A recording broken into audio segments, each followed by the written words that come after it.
Good morning, students. Once again, welcome to editing class. Students, today we are going to study the another base of that classifies the editing.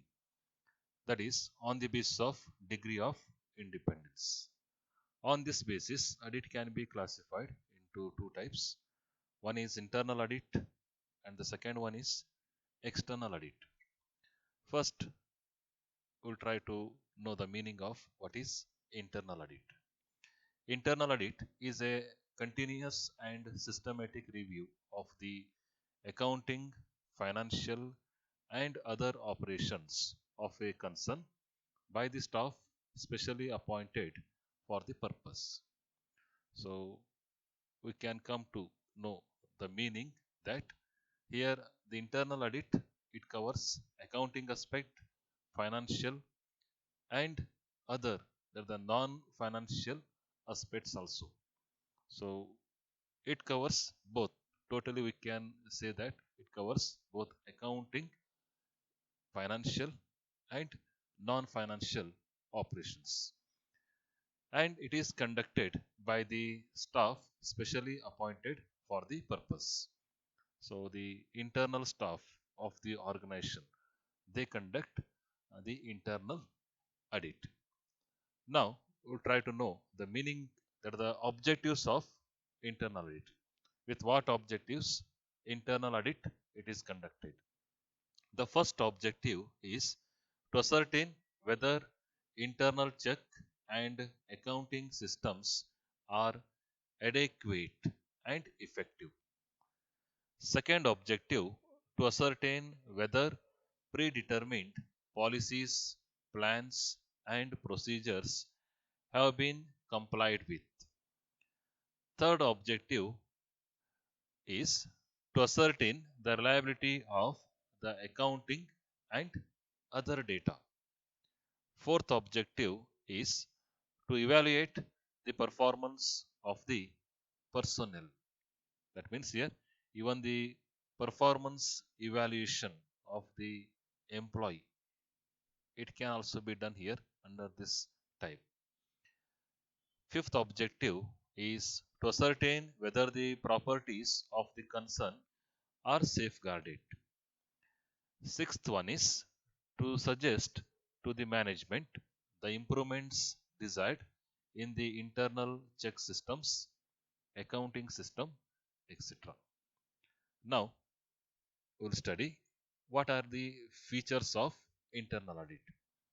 First feature is it is generally undertaken by large business concerns.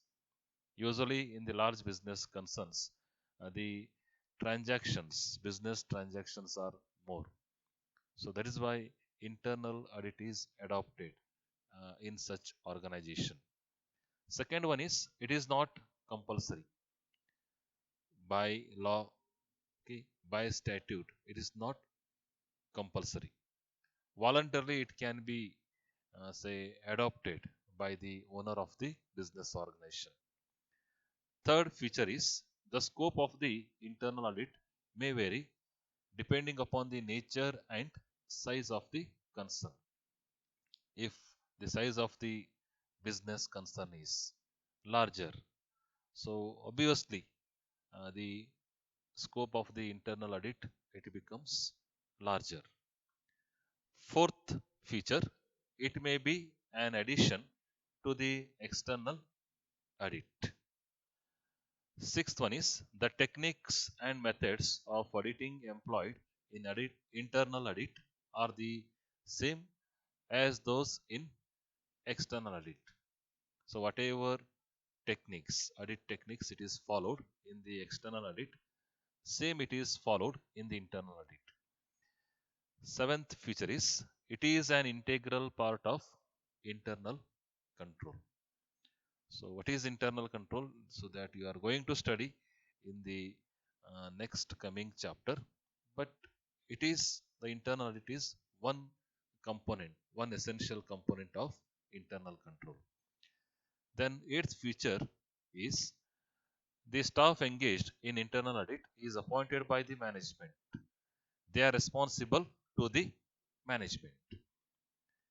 Now we'll study what are the advantages. What are the advantages of that is internal audit? First advantage is it is helpful to the management to ascertain whether the internal check and accounting systems are adequate and effective to prevent errors and frauds.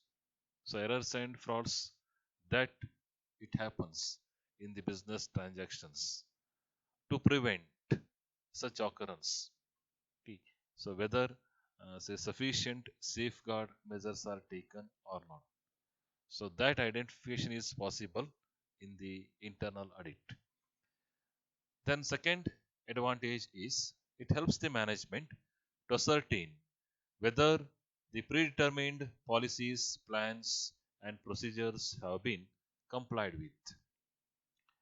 Third advantage is it is helpful to ascertain the reliability of the accounting and other data complied within the organization. Fourth advantage is it is helpful to evaluate the performance of the personnel. Next, fifth advantage is it helps to ascertain whether the properties of the concern are safeguarded. Sixth advantage is it covers the review of accounting and non-accounting matters. Now we'll come to the aspect of that is disadvantages. First disadvantage is it is optional. It is not compulsory. Second one, quality depends upon the decisions of the management. If the decisions of the management is good enough in identifying the errors and fraud, so then the objectives of the internal audit can be fulfilled, okay, very easily. Now we'll come to the next type, that is external audit. So what is external audit? External audit, it is conducted by independent qualified person and examines the books of accounts and report to the management.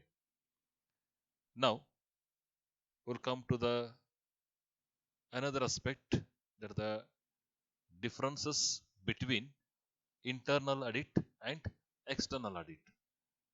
So by this differentiation you will come to know here. So what exactly there is a difference between internal audit and external audit. As I told you here that external audit it is conducted by independent qualified person, and here he examines the books of account, and after the examination he reports it to the management in the form of the audit report. Now we'll try to know the differences between internal audit and external audit. And this is also one very important question, especially in your question papers. First difference here we can take is that internal audit, pertaining to internal auditor is appointed by the management. So usually internal auditors, they are the staff of the organization. So they are appointed by the management of the organization. But same is not there in the case of external audit. External auditor is appointed by the shareholders or by the government. So it depends upon the nature of the organization. Then second difference may be in the case of internal audit, the remuneration of the internal auditor is fixed by the management. So here the management it fixes the remuneration that is payable to the internal auditor. In the case of external audit, the remuneration, or what we say, that is the audit fee, it is fixed by the shareholders or the government.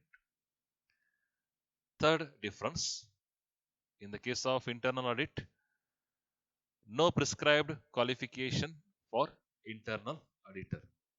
So from the qualification point of view, there is no any mandatory compulsion on the part of the internal auditor. But here, in the case of external audit, auditor must possess qualification prescribed by the law. So whatever there is the qualification, okay, it is prescribed by the law. So that is mandatory.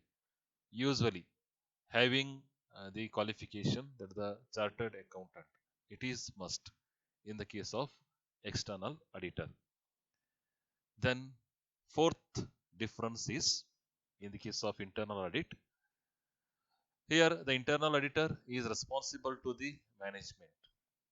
If any negligence, if any mistake, failure in the duty for which the internal auditor is responsible to the management. Here, in the case of external audit, external auditor is responsible to the shareholders or to the government. Then fifth difference in the case of internal audit.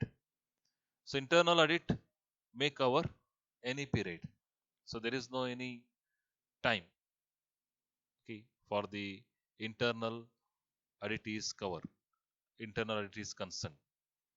But here in the case of external audit, normally it covers a one accounting year.